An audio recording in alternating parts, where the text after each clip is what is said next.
یہ ہے ہدایت کی وہ آخری منزل کہ جب وہ داخلہ ہوگا تو اہل جنت کی زبان پر یہ حمد کا ترانہ ہوگا، الحمدللہ الذی ہدانا لہذا وما کنا لنہتدی لولا ان ہدانا اللہ۔ اس میں یہ ہے کہ وہاں پہنچا دینا، لیکن اس دعا کو آپ یاد کر لیجئے، کبھی کوئی نئی بات آپ کے علم میں آ گئی تب بھی آیت پڑھیے، یہ اللہ نے مجھے علم دیا ہے، ہم اس قابل نہیں تھے کہ علم خود حاصل کر لیتے۔ وہ اس آیت کا ترجمہ کیا ہے؟ کل حمد کل شکر اس اللہ کا ہے جس نے ہمیں یہاں پہنچایا جنت تک، ہم پہنچنے والے نہیں تھے، ہم اپنے بل پر اپنی سمجھ سے اپنی کوشش سے پہنچنے والے نہیں تھے۔ وما کنا لنہتدی لولا ان ہدانا اللہ۔ اسی طرح آپ کو کسی مجلس میں کوئی آپ کو محسوس ہو کہ آپ کے دل کو کوئی روشنی ملی ہے، کوئی آپ کو ہدایت کا کوئی نقطہ ہاتھ آیا ہے، کوئی ہدایت کی طرف آپ کی کوئی توجہ ہوئی ہے، یہ دعا مانگیے، الحمدللہ الذی ہدانا لہذا وما کنا لنہتدی لولا ان ہدانا اللہ۔ چاہے وہ کسی کے ذریعے سے آیا ہو، لیکن الٹیمیٹ سورس تو اللہ ہے نا۔ خود اس کو کس نے بتایا تھا؟ اللہ نے بتایا تھا۔ ہمیں جس نے سکھایا ہے اسے کس نے سکھایا تھا؟ اللہ نے سکھایا تھا۔ اسی طرح الحمدللہ الذی صدقنا وعدہ واورثنا الارض نتبوأ من الجنۃ حیث نشاء۔ ایک جگہ یہ ترانہ آیا ہے، جنت والے ترانہ جو ہے کل حمد کل شکر اس اللہ کا ہے جس نے ہم سے اپنا وعدہ سچا کر دکھایا۔ اس نے ہم سے کہا تھا کہ تم میرے راستے پہ چلو گے میں تمہیں جنت دوں گا، آج ہمیں اللہ نے وہاں پہنچا دیا، زمین کا وارث بنا دیا گیا۔ وَأَوْرَثَنَا الْأَرْضَ، بعض نے کہا نہیں ارض سے مراد ارض جنت ہے، جنت کی زمین کا ہمیں وارث بنایا۔ لیکن میری ذاتی رائے بھی یہی ہے، اصل میں حساب کتاب یہی ہوگا، میدان حشر اسی زمین میں ہوگا، اس لیے کہ قصہ زمین برسر زمین، آپ نے نیکی یہی کمائی ہے، بدی بھی یہی کمائی ہے، اس کی سزا بھی یہی ہوگی اور اس کی جزا بھی شروع یہاں ہوگی، لیکن شروع ہوگی، جزا کے مرحلے ہیں، پھر اس کے بعد جنت، آسمانی جنتوں کی طرف عروج ہوگا۔ لیکن وہ جو میں نے کئی دفعہ آپ کو بتایا ہے قرآن مجید میں ایک نزل کا لفظ آتا ہے، نزل، اور ایک عربی میں ضیافت کا لفظ، ان دونوں میں فرق کیا ہے؟ نزیل کہتے ہیں کسی مہمان کو جب کہ وہ فوراً آیا آپ کے ہاں، نظر اترا، کوئی اونٹ سے اترا آپ کے دروازے پر، نزیل ہے، گھوڑے سے اترا آپ کے دروازے پر، نزیل ہے، کسی خچر پر تھا، گدھے پر تھا، اترا، نزیل ہے۔ آج آپ کار سے اترتے ہیں، نزیل ہے، نظرہ تو ہے۔ آتے ہی آپ کیا کرتے ہیں؟ موسم کے لحاظ سے کوئی ٹھنڈا یا گرم، فوری طور پر ٹھنڈا یا گرم جو ہے اس کی تبادل کی جائے گی، پھر ضیافت ہوگی، پھر اہتمام ہوگا، پھر جو ہے آپ اہتمام کے ساتھ کھانا تیار کریں گے، اس کو ضیافت ہے۔ یہ جو قرآن مجید میں یہ نقطہ جو ہے بعض لوگوں کو بہت پریشان کرتا ہے، ذرا لطیف مزاج رکھنے والے لوگوں کو، کہ کیا جنت کے اندر اللہ تعالیٰ حوریں ہوں گی، غلمان ہوں گے، شہد ہوگا، دودھ ہوگا، پھل ہوں گے، یہ مادی چیزیں جو ہیں ان کی کیا قدر و قیمت ہے؟ کیا یہی کچھ ملنا ہے؟ اس کا جواب یہی ہے، یہ نزل ہے، ابتدائی جو ہے مہمان نوازی اس سے ہوگی۔ اور کیوں ہونی ہے؟ ایک بندہ مومن اپنے راستے پر اگر وہ چلتا ہے ایمان اور اسلام پر، تو اس دنیا میں نعمتوں میں سے اکثر آلات میں محروم رہتا ہے۔ حلال کے ذریعے سے کہاں آپ پھل لائیں گے، کہاں اپنے بچوں کو پھل کھلائیں گے؟ آپ کو تنگی ترشی کے ساتھ جو ہے آپ نے اپنے نفس کے اوپر بھی قابو رکھا ہے، آپ نے کوئی جنسی جو ہے بے رحمی اختیار نہیں کی ہے۔ یہ جن خواہشات کو جو اللہ نے ہمارے اندر رکھی ہوئی ہیں ان کو کنٹرول کیا، روکا ہے۔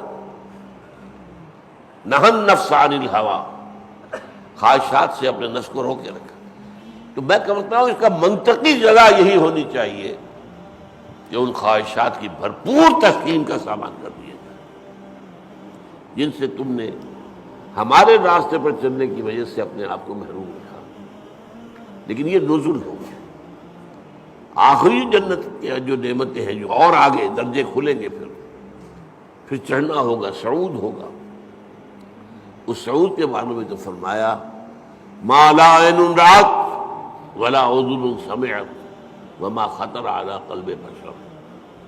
وہ جو اوپر کی جنتیں ہیں ان کی نعمتوں کے بارے میں حضور کے الفاظ ہیں، وہ تو وہ ہے جو نہ کسی آنکھ نے دیکھی، نہ کسی کان نے سنی، نہ کسی کے دل میں ان کا احساس اور ادراک وارد ہوا۔ وہ یہاں بیٹھ کر تو ہم اندازہ کر ہی نہیں سکتے۔ یہ تو ہم اندازہ کر سکتے ہیں نا کہ وہاں انگور ہیں، وہاں کھجوریں ہیں، وہاں جو بھی ہیں پھل ہیں، رمان ہیں، انار ہیں، وہاں دودھ ہے، وہاں شہد ہے، وہاں ہر چیز موجود ہے۔ یہ تو ٹھیک ہے، اگرچہ ان کے ذائقے جو ہوں گے وہ یہاں کے ذائقے کے مقابلے میں، چنانچہ 30 سے جو رکوع ہے سورہ بقرہ اس میں کہا گیا اتوب ہی متشابہہ، وہ ملتی جلتی چیزیں ہوں گی۔ یہ بھی انار ہے، یہ انار، لیکن جنت کا وہ انار کچھ اور ہی ہوگا، اس کا ذائقہ آپ کے اس وقت تصور نہیں کر سکتے۔ اس انگور کا ذائقہ کچھ اور ہی ہوگا۔ آپ شہد جو ہے دنیا کا کتنا کھا لیں گے، تھوڑا سا دے کر دل بھر جائے گا، وہ شہد ایسا نہیں ہوگا۔ جیسے وہاں کی آگ ایسی نہیں کہ ایک دفعہ جلا دے تو بس جل گیا جسم، نہیں، پھر کھال دے دی جائے گی، پھر جو ہے دوبارہ اس کے اندر حس پیدا کر دی جائے گی۔ اس لیے کہ حس جو ہے، وہ سینسٹیونیس جو ہے، وہ تو اسی میں، کھال میں ہے۔ کھال جلنے کے بعد آپ کا گوشت جل رہا ہوگا تو آپ پتہ بھی نہیں چلے گا کیا ہو رہا ہے، اس لیے کہ اس میں سینسیشن ہے ہی نہیں۔ تو بہرحال جنت کی نعمتوں کو میں آپ سے عرض کر رہا تھا کہ یہ یہیں پر میدان حشر ہے۔ اب میرا گمان ہے، اب یہ باتیں جو ہے وہ یقین کے درجے میں نہیں ہے، نہ ان کو اس بانی میں آپ لیجئے۔ میرا گمان یہ ہے کہ جہنم اس زمین کے پیٹ میں موجود ہے۔ آپ کو معلوم ہے جو وہاں کی گرمی ہے، جب آتش فشاں پھٹتا ہے تو کیا نکلتا ہے؟ لاوا۔ وہ چٹانیں جو ہیں پگھلی ہوئی، وہ لاوا، وہ سارا تو پیٹ میں ہے۔ اب کیا ہوگا سوچئے، ایک گیند ہے، فٹ بال ہے، اس کے پیٹ میں کچھ ہے، جب آپ اس گیند کو کھینچیں گے ادھر سے ادھر سے، چپٹی ہوگی تو درمیان کی چیز باہر آ جائے گی کہ نہیں؟ وَإِذَا الْأَرْضُ مُدَّتْ وَأَلْقَتْ مَا فِيهَا وَتَخَلَّتْ۔ وہ دن قیامت کا کیا جب زمین کو کھینچا جائے گا۔ وَإِذَا الْأَرْضُ مُدَّتْ إِذَا السَّمَاءُ انشَقَّتْ وَأَذِنَتْ لِرَبِّهَا وَحُقَّتْ وَإِذَا الْأَرْضُ مُدَّتْ وَأَلْقَتْ مَا فِيهَا وَتَخَلَّتْ وَأَذِنَتْ لِرَبِّهَا وَحُقَّتْ۔ اب وہ کھینچیں گے آپ تو اس کے اندر سے درمیان چیز باہر نکل آئے گی۔ یہ ہوگی جہنم۔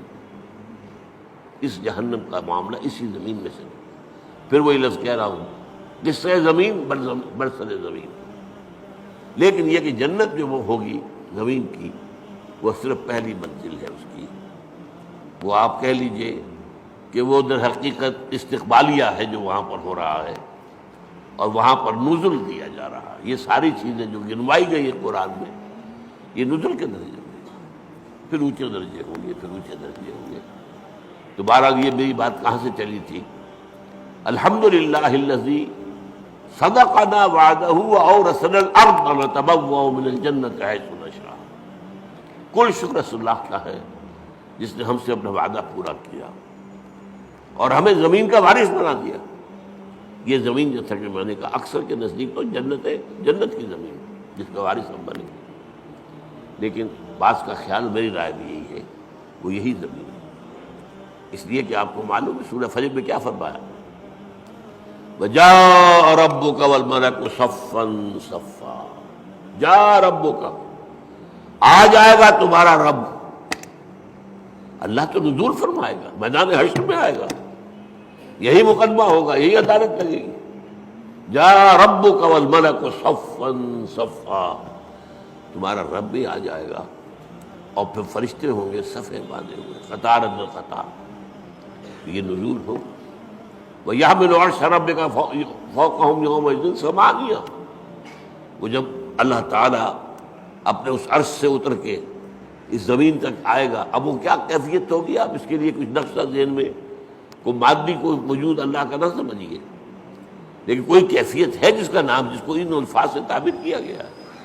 اب الفاظ ہے تو کسی درجے میں مناسبت ہوگی، وہ حقیقت تو اس وقت کھلے گی، جیسا کہ میں نے کہا جنت کی نعمت ہوگی، حقیقت اس وقت کھلے گی۔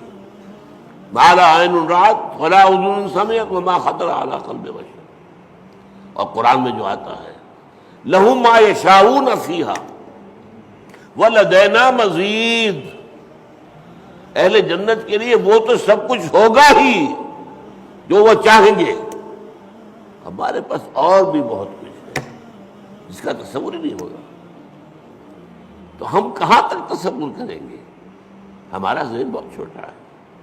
لہم ما یشاؤون فیہا، وہاں وہ تو سب کچھ ہے ہی ہے جس کا کہ ان کے اندر تمنا ہے، آرزو ہے، خواہش ہے، جس کی سمجھ ہے، جس کا ادراک ہے، جس کا شعور ہے۔ وَلَدَيْنَا مَزِيدٌ، ہمارے پاس اور بہت کچھ ہے۔ اور یہاں وہ جوڑ لیجئے ما لا عین رأت ولا اذن سمعت وما خطر علی قلب بشر، تو یہ اصل میں حمد ہے، شکر